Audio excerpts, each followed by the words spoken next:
نحمدک یا اللہ ونصلی ونسلم علیک یا رسول اللہ صلی اللہ تعالیٰ علیہ وسلم۔ جیسے ہی رمضان الکریم کے چاند کی رویت کا مسئلہ اور عید کے چاند کی رویت کا مسئلہ آتا ہے، فوراً معاملات میں کافی ساری پیچیدگیاں اور بہت سارے مسائل کے اندر لوگ اپنی طرف سے پھر بیجا زیادتیاں کرتے ہیں۔ خاص کر اس وقت میں مساجد کی کمیٹیاں اور شہر کی انجمن اور ائمہ کرام کے قدم بہت زیادہ ڈگمگاہٹ کے قریب ہوتے ہیں اور بعض ڈگمگا جاتے ہیں، لہذا یہ بات ذہن نشین ہونی چاہیے کہ اعلیٰ حضرت عظیم البرکت رحمۃ اللہ تعالیٰ علیہ نے جو 7 طریقے کتب فقہ سے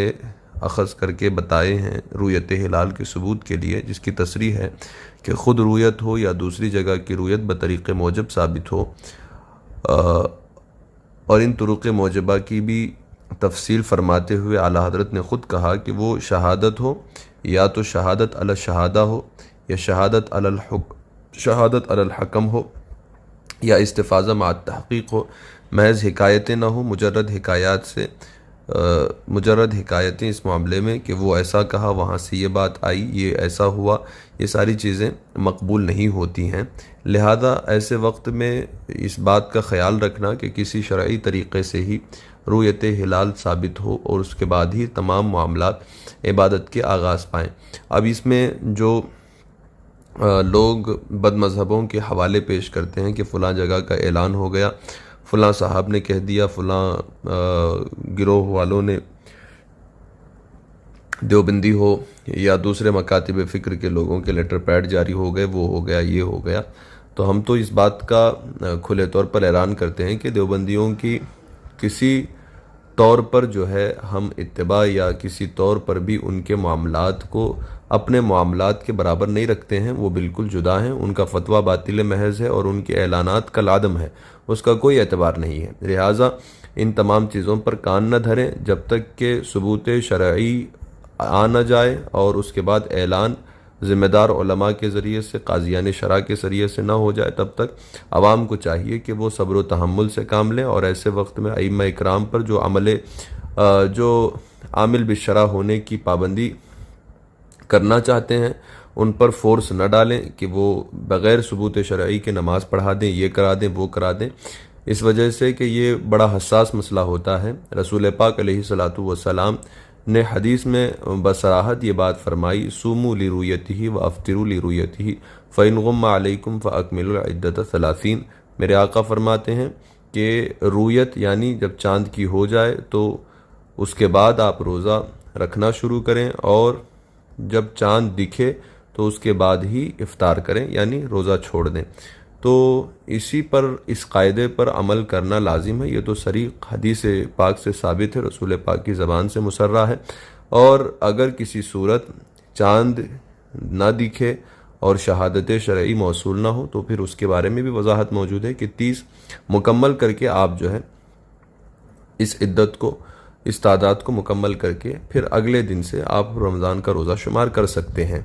اس بیچ اگر کہیں شہادت شرعی ملتی ہے تو پھر اس کی کوشش کی جاتی ہے کہ بآسانی اور وقت رہتے ہوئے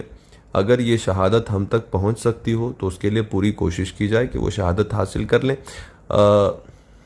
یوں ہی بعض لوگ انتری اور اخبار وغیرہ کا حوالہ بھی دیتے ہیں، اور اسی طریقے سے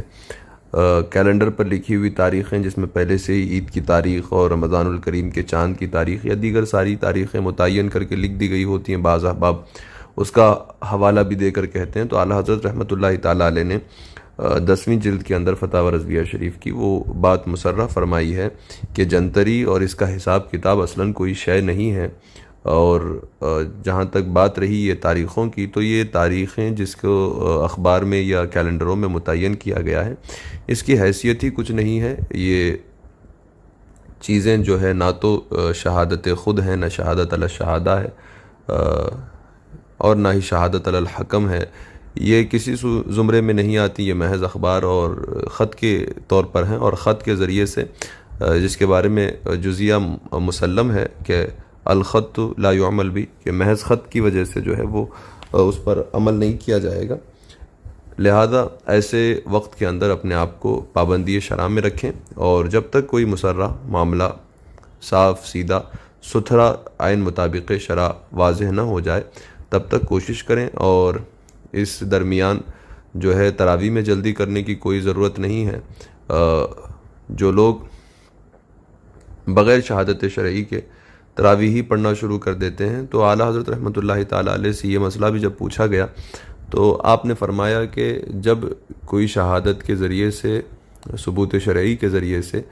رویت ثابت ہی نہیں ہوئی، تو اب محض جو ہے اڑتی ہوئی خبروں پر یا ایسے ہی اعتماد کر کے نماز پڑھ دینا تو یہ ان کے لیے روا نہیں تھا، اور جماعت ہی جائز نہیں تھی، اور اگر خود بھی تنہا بھی کوئی پڑھ رہا ہے تو یہ بھی اعلیٰ حضرت نے کہا شریعت پہ زیادتی ہے، کیونکہ یہ رات کی